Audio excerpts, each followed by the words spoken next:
Good afternoon, everyone. Thank you for joining us for this Common Awards webinar. My name is Anupama Ranawana, and I have the great pleasure of being your host for this afternoon.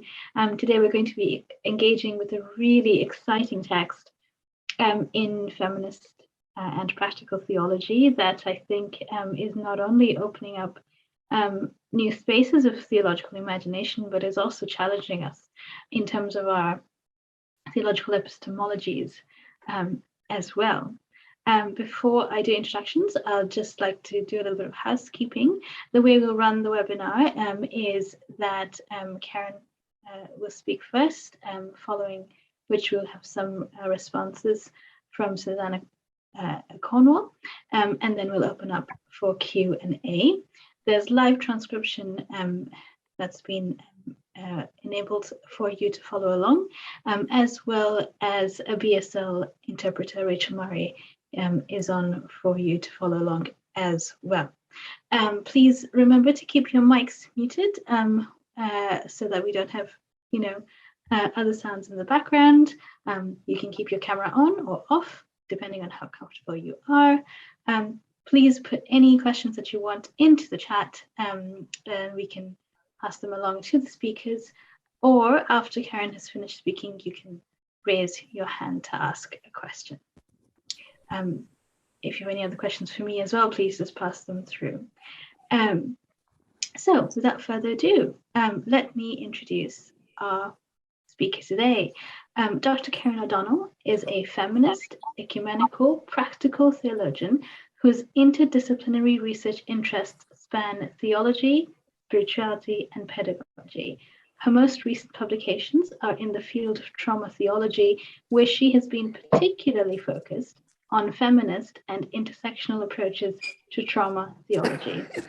And today, we will be giving attention to her latest book entitled The Dark Womb: Reconceiving Theology Through Reproductive Loss. Dr. O'Donnell will be joined by Professor Susannah Cornwall, Professor of Constructive Theology at Exeter University. Professor Cornwall has done a great deal of work in contextual theology, particularly those relating to sex, gender, and sexuality.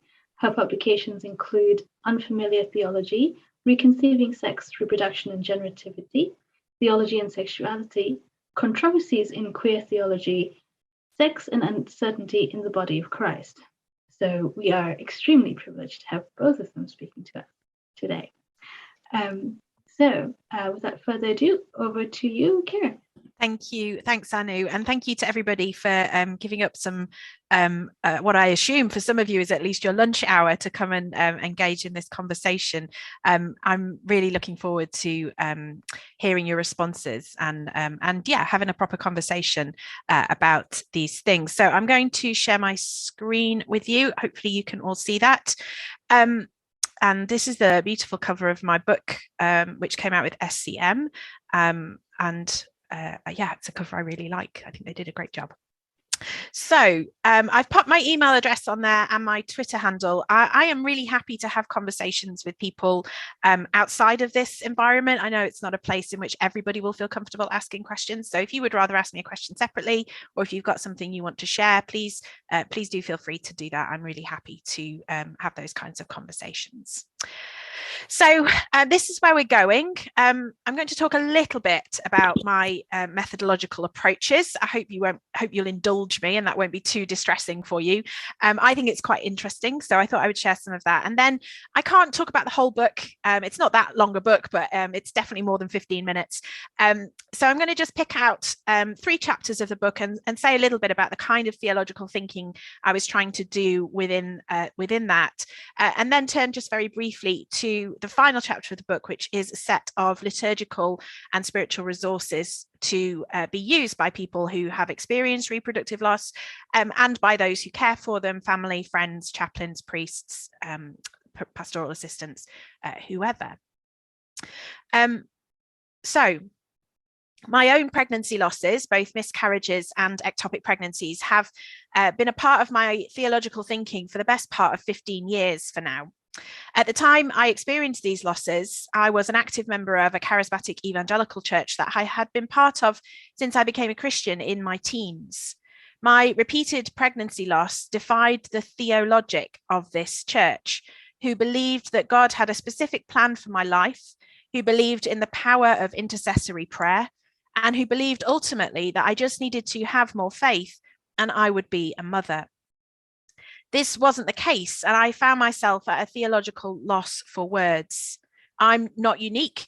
Around 20% of all known pregnancies end in reproductive loss, and the actual number is probably much higher. For me, though, these losses were a traumatic experience and required reconstruction of myself in the aftermath. This isn't necessarily the case for everyone, but many people, as some of you in this room might know, do find the experience of pregnancy loss to be devastating. So when I started doing this work, ironically, I signed the contract for it about a month before the pandemic started. Had I known, I might have delayed it somewhat. But when I started doing this work, I went looking into historical, cultural, medical, and theological sources, just to get a background, to get a sense of what kind of things had already been said about this, to get a sense of where we were starting. And what I found was a deafening silence. Pregnancy loss is largely absent from historical source material. And that's for a lot of reasons, not least the fact that women's literacy was often very low. It's not really something that men would have been writing about. And for many people, we might imagine that this wasn't necessarily a big deal. It was actually a pretty common experience. But pregnancy loss is also culturally taboo because it centers around things like fetuses, blood, and corpses. And these are all tricky and problematic elements that often require ritual control. Medically speaking, there's very little research into why miscarriages take place. And if you're experiencing a miscarriage, you're very unlikely to actually have any medical treatment offered to you. And theologically, there was almost no mention. The only text I found before the 20th century was Martin Luther's Comfort for a Miscarrying Woman. And I've said in other places, it's not a text I find particularly comforting. There are a few other theological works in the later part of the 20th and into the 21st century. Many of these are sentimental, they're quite short, or they're particularly focused on prayer. The one exception to this is Serene Jones's piece of work in modern theology, which is also in her book called Hope Deferred. If you haven't read that, I highly recommend it. I think it's a superb piece of feminist writing.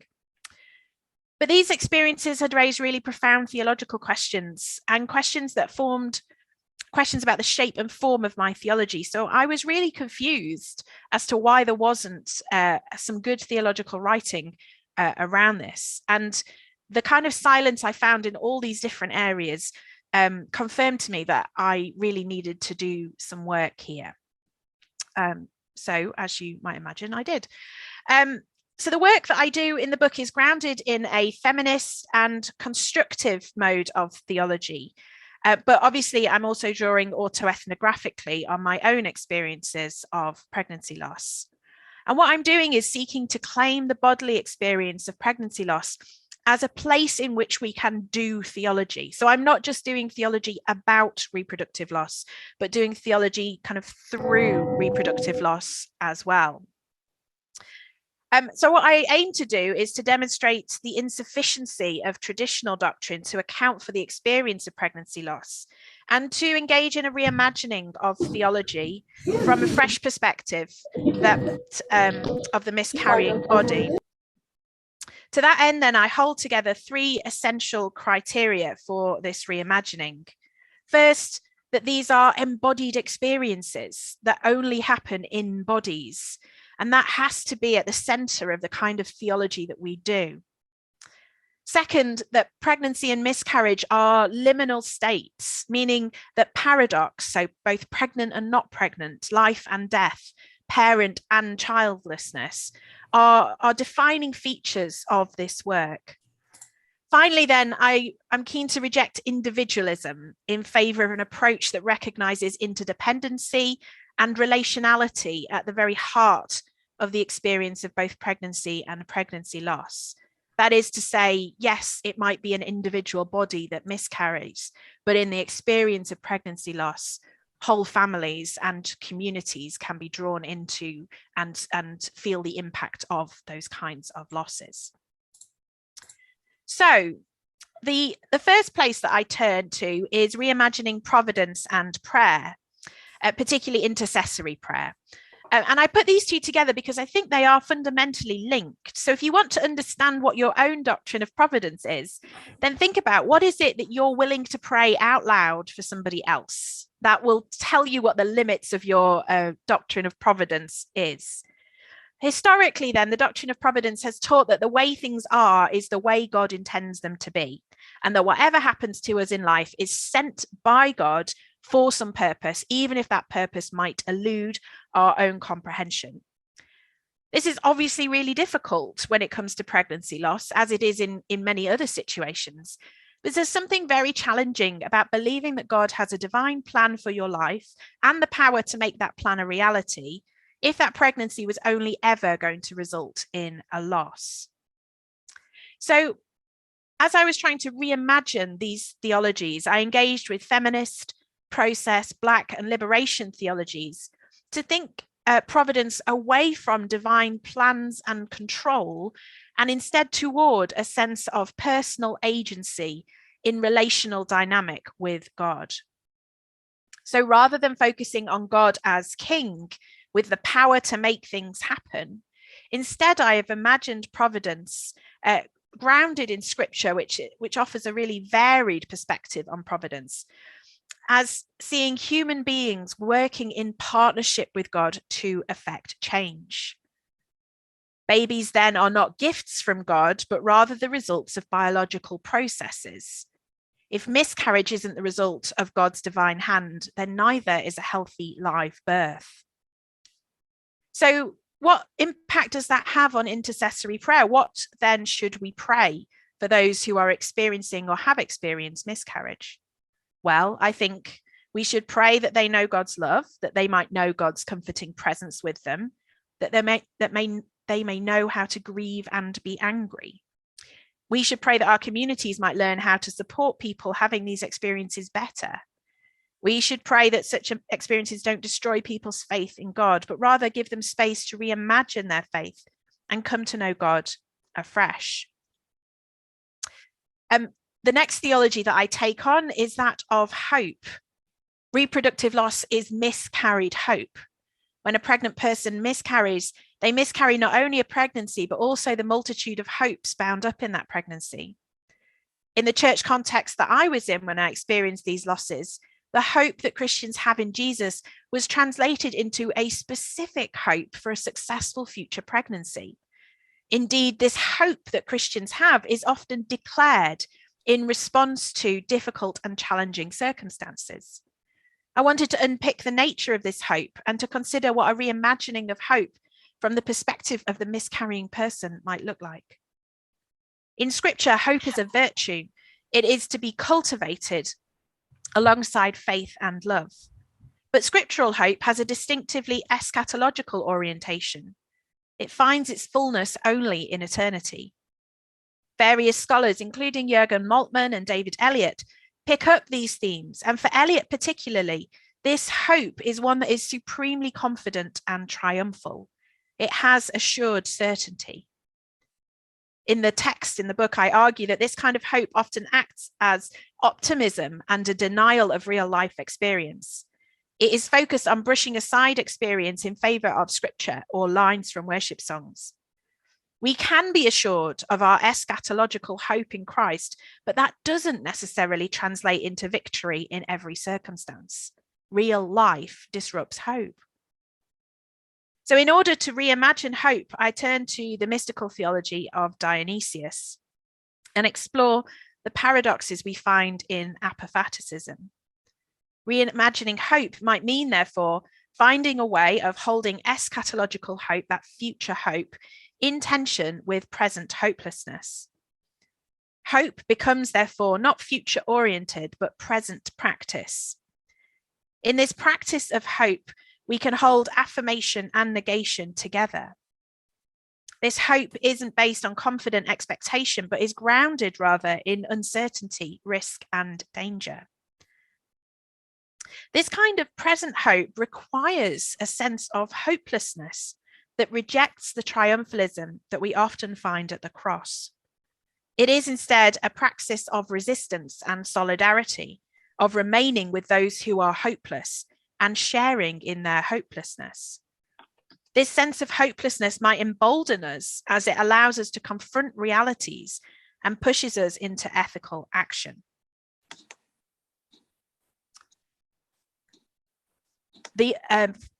Not the next site that I turn to, but one of the later sites I turn to in the book is to think about the body. And I argue that the miscarrying body has the potential to offer us some fresh theological insights. It is engaged in a complex interplay of concealment and disclosure and becomes then a disruptor of easy binaries. God is known to us through our miscarrying bodies, but these bodies are also the sites in which we experience God as often being profoundly absent to us. The miscarrying body performs the Imago Dei. It performs the ineffable, mysterious nature of God in its inexplicability, both in terms of biology and theology. It is one thing to intellectually know that God is beyond language, but it is something quite different to experience that beyondness, that mystery, in concrete context. The miscarrying body is also porous. It is one in which that which is contained within it cannot be contained. It is open to the world, sadly, in a way it should not be at this stage of a pregnancy. So it demonstrates something of the unfixedness of bodily boundaries. There is profound vulnerability in this open, porous being. To be porous allows apparent contradictions to reside together, flowing in and out of one another without seeking to resolve them, because we recognize that they cannot be resolved. This porous openness extends to an openness to the presence of God, even as it makes the absence of God profoundly obvious. In this rending, a new image of God appears, not the all-powerful King, but the God who weeps with us, who mothers us, who consoles and comforts us. Here we find the Spirit as the one who remains with us in this middle space between life and death. In the miscarrying body, death and life are tangled up and indistinct from one another. Both are commingled in the womb. The Spirit breath is both the breath of life and of death. In this sacramental body, then, we find flesh and blood that is broken and shed, not offered in sacrifice, but wrenched from the living body in death where it should have been life. Here we find a gory doctrine of concomitance, in which each drop of miscarried blood and each scrap of miscarried flesh is both miscarrying person and miscarried body. There's a complex unity and commingling in both what is lost and retained, a strange apophatic Eucharist. How then should we pray? In the final section of the book, I reflect on the relationship between theology and spirituality. Having reimagined various theological doctrines, I wanted to put them in dialogue with spiritual practice. I position miscarriage then as an incomplete rite of passage that might require some ritual intervention to help move the person who has miscarried on from their experience. I include, therefore, rituals, prayers, and practices that might be useful for the person experiencing pregnancy loss and the community around them. I wanted to offer some theological language that might be beneficial both to those who have these experiences and to those who care for them. So my aim in this research was really to write the kind of theological book I wished I'd been able to read when experiencing my own pregnancy losses. I was acutely aware of the challenges that these experiences pose to my theology. Now, as I delved into my research around this theme, I discovered the theological potential of I've put in brackets here, maybe my miscarrying body. These bodies, these human, grounded, embodied experiences are sites of theological discourse. And if we engage with these sites, we are able to reimagine theological doctrine in fresh and interesting ways that do justice to experiences and potentially add rich dimensions to our relationship with God. Thank you.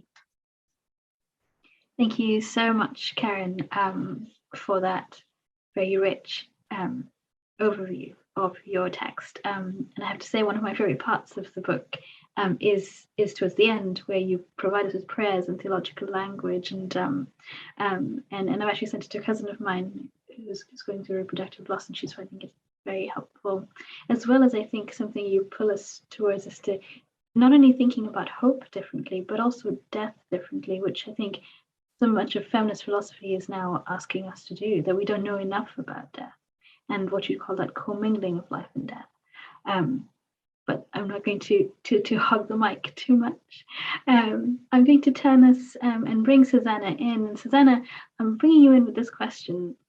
And one of the questions that Karen asks in the book is, what has been lost from our theological discourse by not attending to the experiences of women's bodies as we do theology? And that's a theme that's very central to your own work. What would you say is lost from dominant discourses of theology that fail to recognize the importance of women's bodies? Thank you.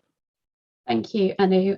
Thank you, Karen. I've read the book, but it's really kind of helpful to hear your overview again, and also for people who haven't read it. Yeah, bodies are so central to all this, aren't they? And I think one of the things that's so powerful about Karen's book is that actually this is talking about a very, very, very common experience, and yet, as you say, Karen, something which has been really under theologized, partly because it is so ubiquitous, but I think also partly, as you indicate really powerfully, there is something here about aspects of embodiment that we don't really like to dwell on. And actually, as you as you acknowledge in the book and in some of your other work, sometimes that's been to do with concerns about taint, about kind of infection almost. And I think one of the things that's so fascinating about the Christian theological tradition is embodiment and incarnation are right there at the center of kind of our Eucharistic liturgy. We've got kind of remembrance, which is to do with embodiment specifically. People are doing something very, very visceral when they are receiving Eucharistic elements, for example,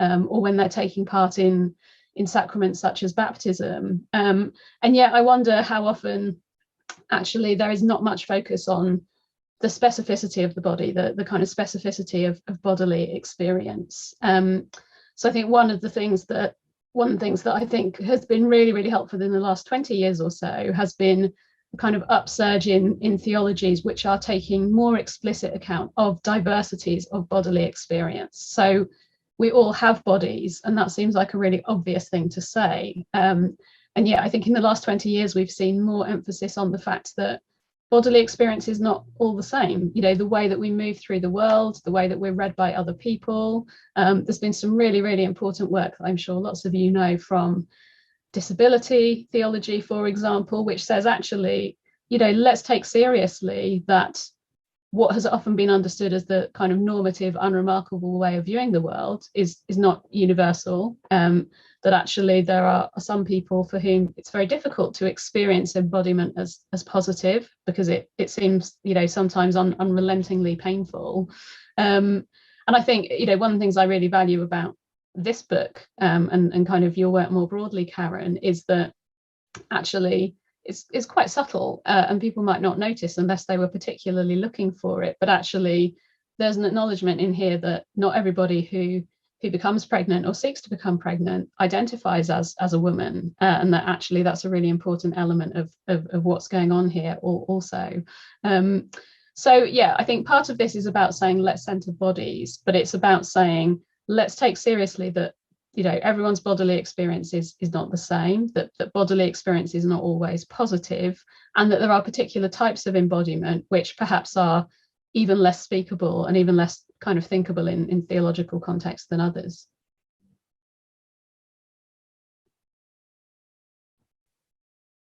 Thank you, Susannah. Karen, would you like to respond? Yeah, I'm just thinking about all the things that I couldn't do in the book, because I ended up thinking about menstruation and periods, which I think I have half a paragraph on, and then I was like, no, I must focus on the thing I'm writing about. And touching on, particularly these experiences that just form part of people's lives. I'm thinking about things like menopause, but also infertility. Without it's we're easily grossed out by these things, or we feel like they're things that should be they're conversations that we have, behind closed doors. And part of the reason for doing this, and part of the reason why I'm sure many people in this room and beyond are, fed up of hearing me banging on about miscarriage is, but part of the reason I do that is because I want to make it normal that we have these conversations, and that we have them in theological spaces, that we have them in church spaces, that we recognize that sometimes priests will be celebrating the Eucharist, as they're pregnant or in their menopause, or as they're, carrying a baby, male and female and non-binary, that actually all theology always comes out of bodies. And the only difference is the extent to which we ignore our bodies or take our bodies seriously as places in which we are doing these kinds of theology. So with that in mind, that to me says that there's no bodily experience that's beyond the reach of of theology. I'm inspired. I studied at Exeter.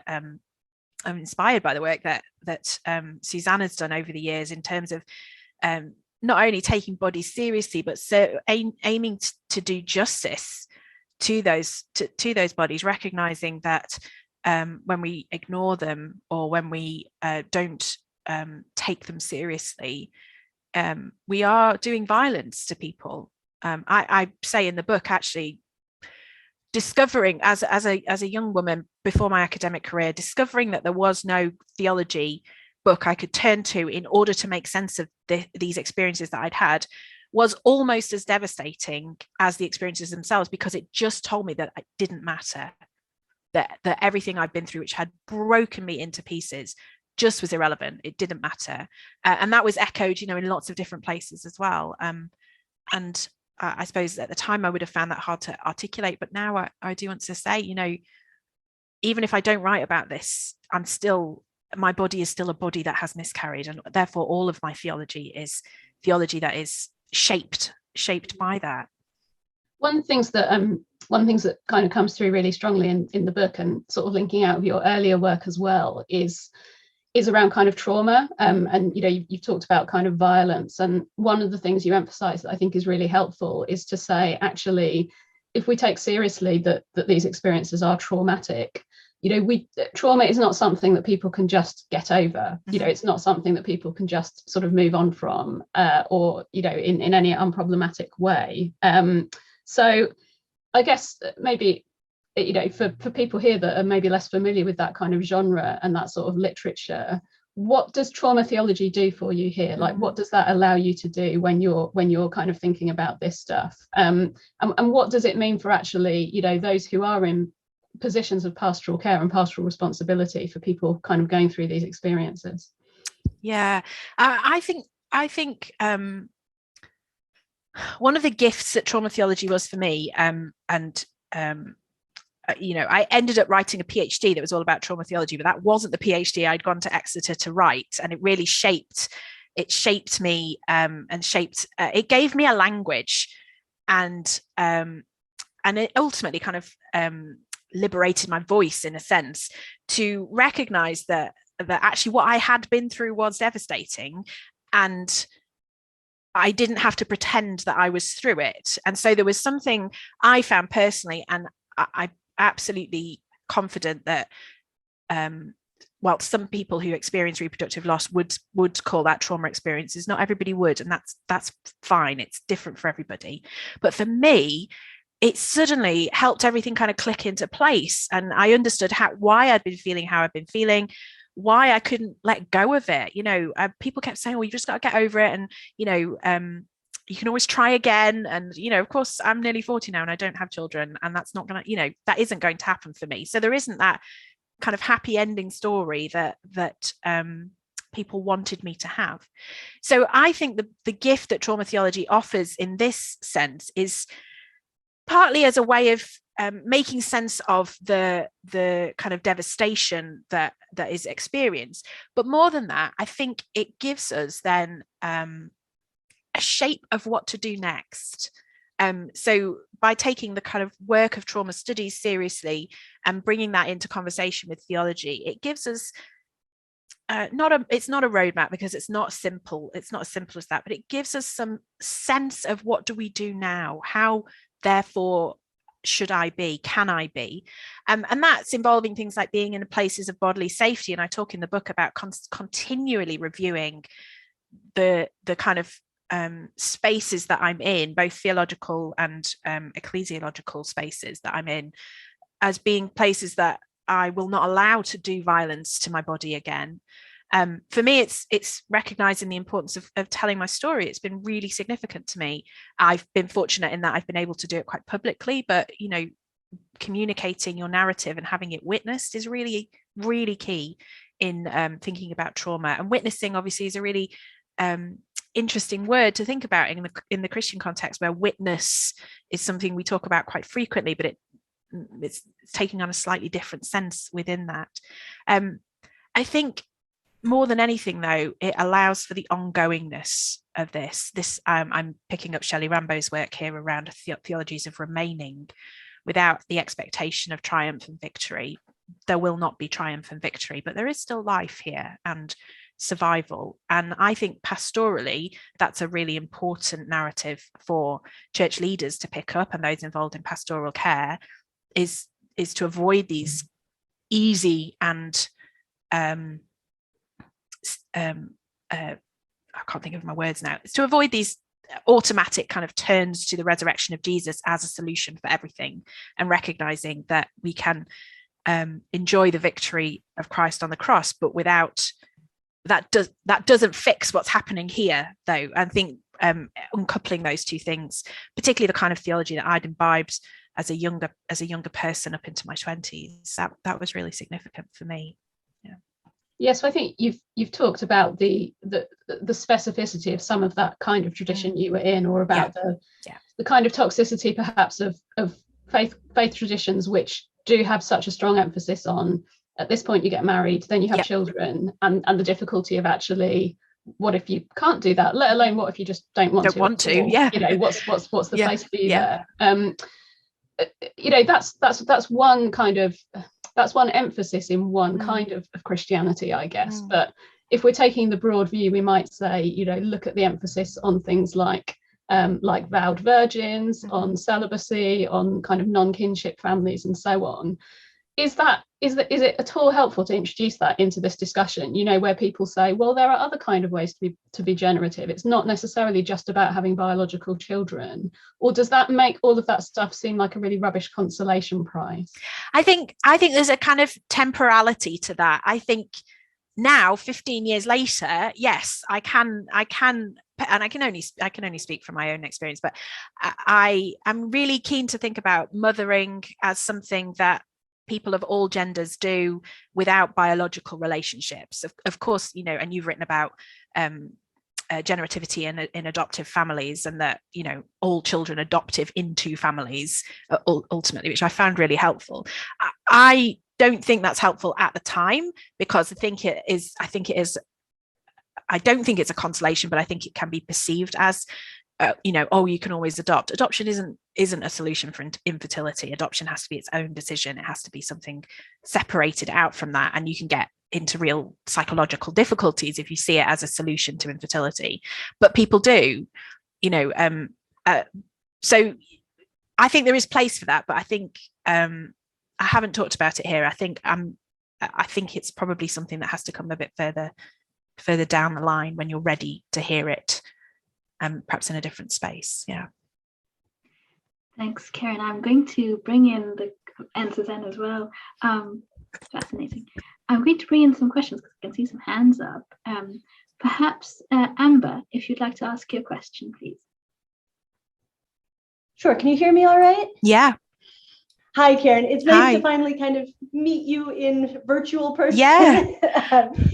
Thank you so much for this and for your book. It's really fantastic work, and I think it's really important work. And I really do appreciate your unwillingness to kind of theodicize miscarriage and reproductive loss, to kind of, make it good and thereby erase it. I mean, as somebody who did get pregnant and had a pregnancy that resulted in a live birth after a miscarriage. Yeah. It really is amazing how many people use that as a way to kind of erase the badness or the trauma that miscarriage actually has, and it's mind-boggling to me. So thank you again. The question that I had. This talk comes at exactly the right time for me because I'm right in the middle of a paper on embryonic afterlives, specifically within the context of pregnancy loss. And I seem to remember you writing somewhere about the notion of angel babies as kind of theologically strange. Yeah. And I totally agree. And, you know, for me, I mean, you know, I say this with kind of a tinge of dark humor, but the idea that like, all the blastocysts, zygotes, embryos that I have ever miscarried or, you know, bled out in some way via like a biochemical pregnancy, via IVF, that somehow there will be like a nursery of angel babies that like I'm supposed to mother in the afterlife. I mean, I find this very anxiety inducing from, you know, my own personal standpoint. But at the same time, this idea of being reunited with what was lost seems to provide comfort for a lot of women and seems to be very important, not in providing a theodicy, but in this kind of channeling Julian of Norwich that like all shall be well. Yeah. You know, and I'm wondering what kinds of afterlife conceptions you have kind of thought about that either like provide comfort for you or that you think might be less theologically weird. I'm kind of working on a reabsorption model myself that I want to work with something that can kind of model the union of the soul and God in mystical literature and so on. But I don't exactly know how that's going to work out yet. And so I'd be curious to hear what you say with regards to like embryonic and fetal afterlives. Yeah, thanks, Amber. Yeah, I do. I don't think I touched on it in this book, but in a journal article I wrote a few years ago, I do talk about angel babies, which, if you're not familiar, is the term that couples or people who've miscarried often use to refer to the children that they have lost, the babies, the fetuses.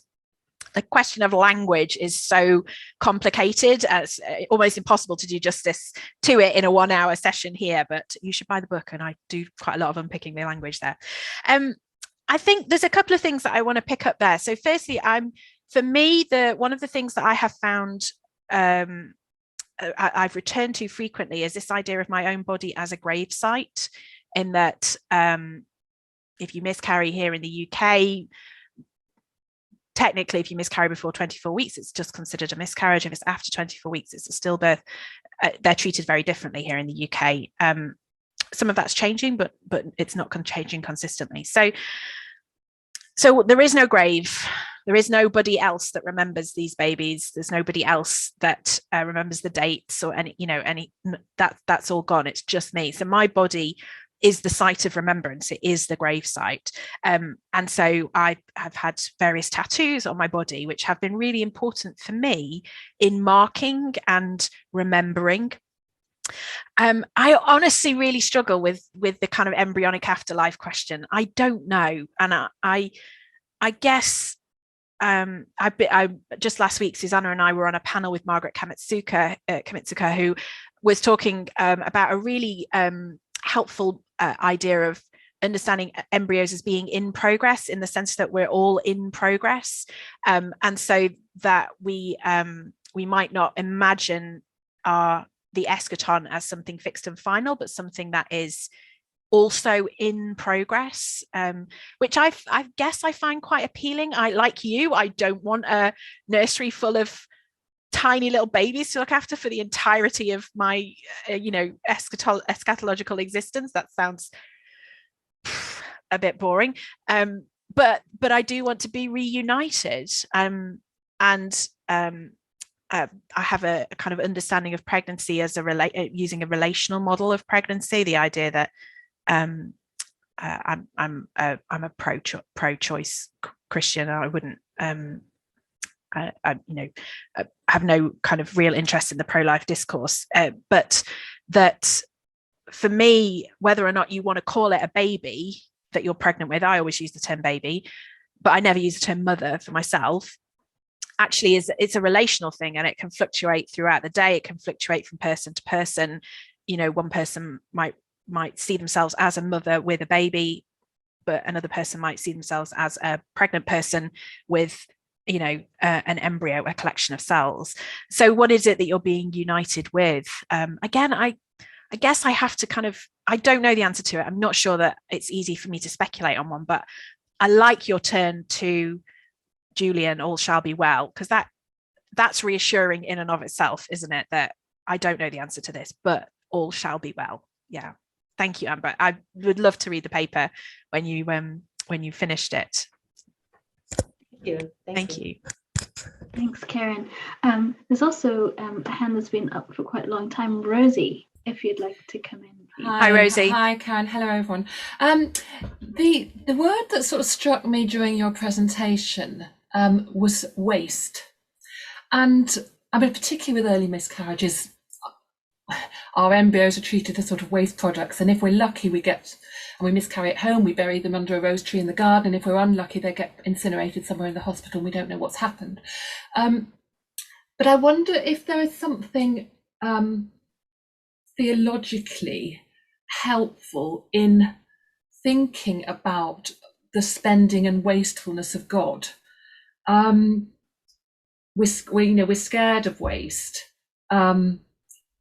but there's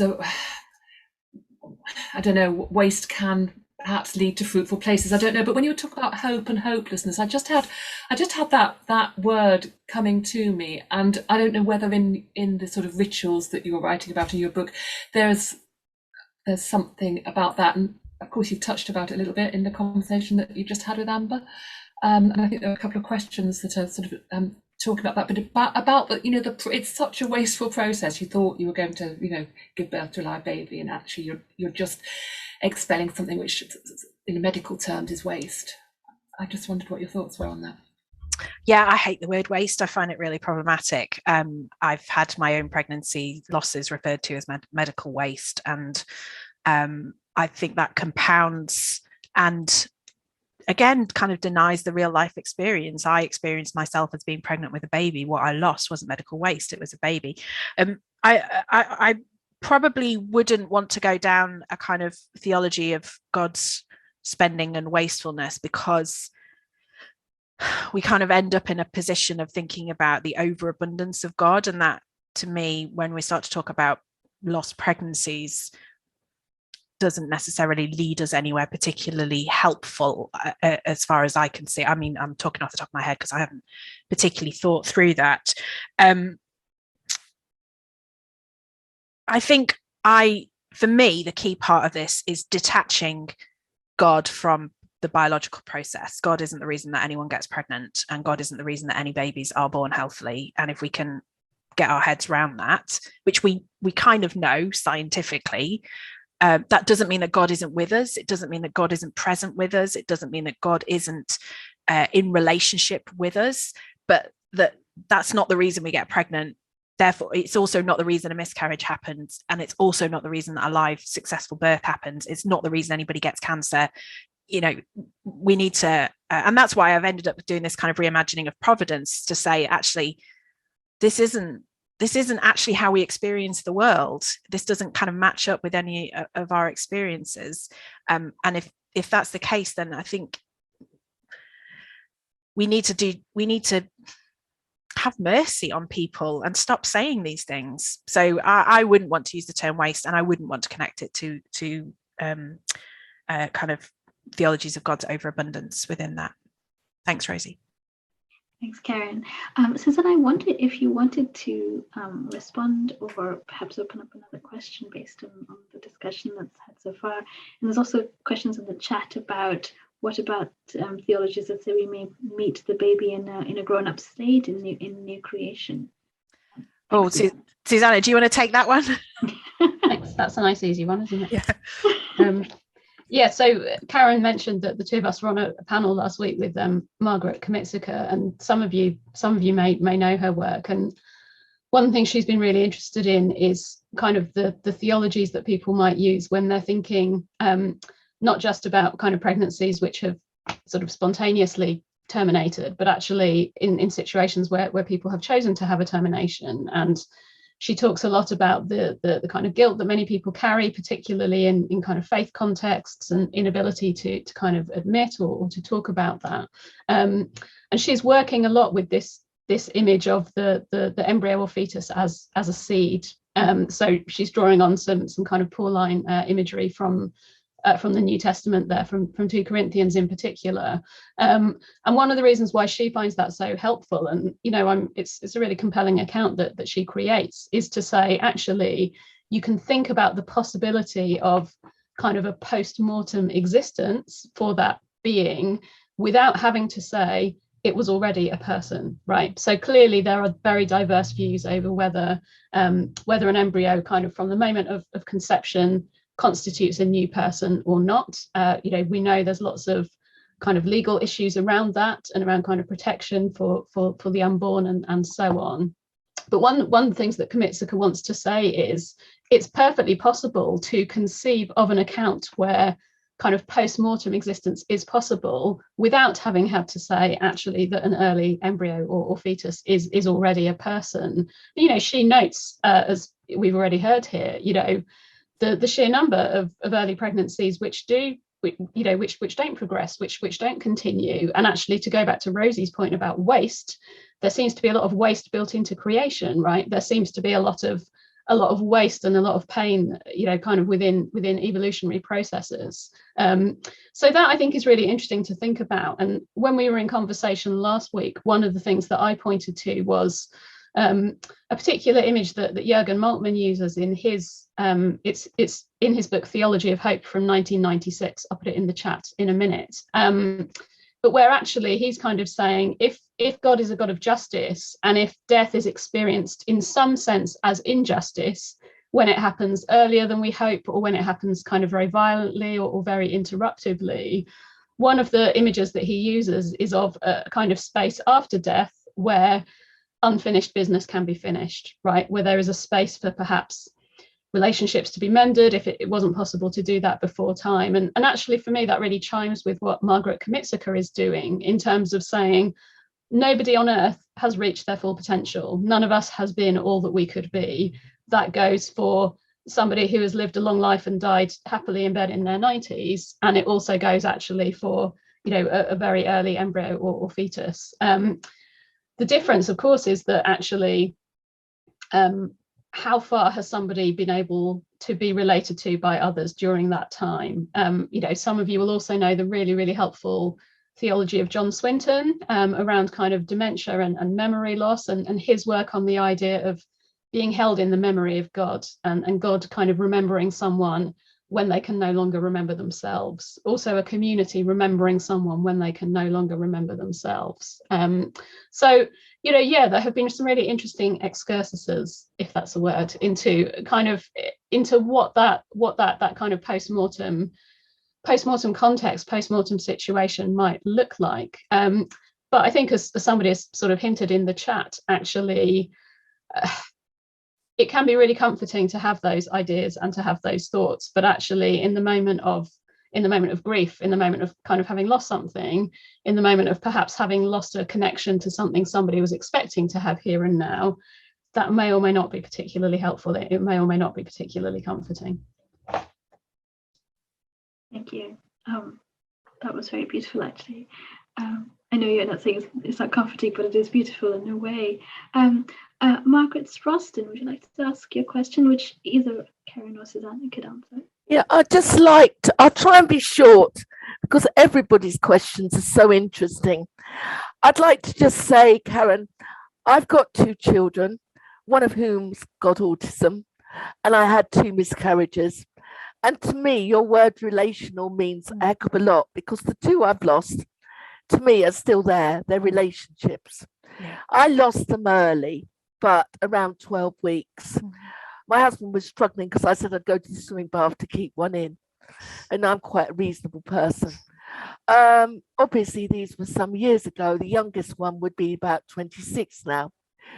When they left me, It was very strange. I wondered if it was God talking to me in a parable, but things arrived telling me that they had gone to the other side, and I hadn't got to worry about bringing them up. God will bring them up. Now, to me, that might have been God talking to me in parables, putting me back together. That doesn't mean I necessarily believe that. I think you've got to reflect. But what I really wanted to say, I need you lot to take this away, is I'm now a grandmother. I'm at grandmother's age, but I'm living through something similar. In that I'm never going to have grandchildren. I've got an autistic child who won't have a child. I've got a daughter who never fell. And it's something about what you're all talking about, of everybody seeing life as what you led on to. And we're forgetting the richness of what everybody gives. Like my daughter, who can't have a baby, is a teacher to 4 disabled children who are going to be with her for 4 years in their education. They've just somehow plotted them all with her. And it's just, I think what has been going through my mind. It's almost as if a woman is only a woman if she has a child to follow her. And the only thing that I can cling on to, because I don't belong to them anymore, is my Catholic faith taught me a lot about suffering and to respect people who suffer. So that is there, but I find society takes a long time to move on. They tell me about equality and things. For my son, I can still have him treated like absolute trash. So I find some of the words like wasteful, relational, and I'm hoping in a way that somebody listening to me will go away and work on those issues into the future. Thank you, Margaret. I actually have a wonderful, she's the aunt of my partner who never had children, and she's in her early 70s now, and all her friends are becoming grandparents. And she says, I feel like I'm going through that period of my life again. And again, it's something we don't talk about in churches. But we should also recognize that within many church traditions, not all of them, within many church traditions, there is a subtle pro-natal discourse, this idea that you're not really a proper grown-up woman unless, or adult, unless you've had a child. I wouldn't say it's specific. I think women perhaps feel it more, but it isn't specific to women.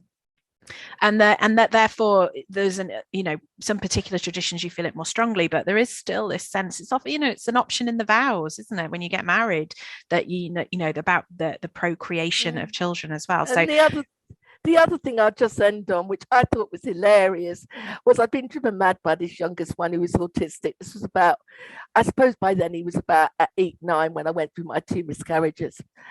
And yet at the end, what made me laugh was, after all those years of frustration, I was so grateful that I'd had him. Because once I lost, I realised what I'd got. Whereas up to then, I could have just about sometimes slung him out the front door. I mean, with great love. But, it's just it's that relational thing of how you grow on. Anyway, I'm going to go quiet. Thanks, Margaret. I'm enjoying everybody's questions. Thank you. Annie, do you want me to run through the questions in the chat and just offer some quick responses to those? Would that be useful? We have about 7 minutes left. So we could either do that, or if you're happy for folk to email you questions, or I could gather them all up and then we could do add the responses to the recording when it's up. Would that be all right? Well, why don't I just do a couple, and then anyone who's stuck can, or anyone I don't get to can please feel free to email me. I think Annie's put my email back in the chat there as well. Becca has put a great question in here about the example of the barren women. There's a chapter in the book on it's called What About Hannah? And it's about these matriarchs who, they're barren. God promises them children, and eventually, God opens their wombs and they have children. And I lament in that chapter 2 things. Firstly, the way in which those stories are used within churches to, I particularly remember people telling me, giving me the story of Hannah as an encouragement. But of course, Hannah is a difficult person to deal with, because how does she become pregnant? Well, she's a good submissive wife. She goes away and prays. She does what her husband tells her to do. She skips out on the party, and so it's full of this kind of very difficult for me imagery that I didn't want to kind of play into replicating. But the other thing I lament in that is that those stories are told only from male perspectives. And the only reason we're interested in these stories is because of the children that are produced by them. We're not interested in the women themselves. We're only interested in these great men that are born from these women. And I want to hear the voices themselves. Do they experience a whole load of miscarriages on their way to a successful pregnancy? Infertility is always blamed on women in the Bible, whereas we know that the reasons people can't have children are many and varied and spread, across couples and into family lines. So they're not good stories to tell us about how people become pregnant, so we shouldn't use them as that. But secondly, we should recognize that they are only parts of the stories, and I think it's really important that we see what's missing. It's a good feminist approach to theology, is looking at scripture and kind of working out the gaps and the absences. But with people who have long journeys of infertility, we might easily imagine a series of miscarriages within that story, and I think that can be really useful. Becca, I'm just going to pick up on another one of your points, sorry, coincidentally.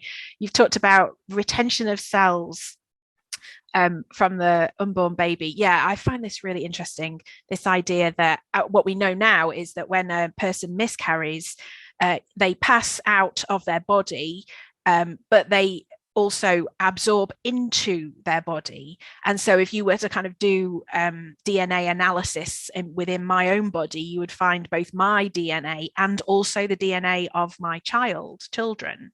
So in one sense, they continue to be. It's one of the reasons why I find this image of my body as a grave site to be really helpful, because actually scientifically there's something really complex and I think really powerful kind of going on there as well.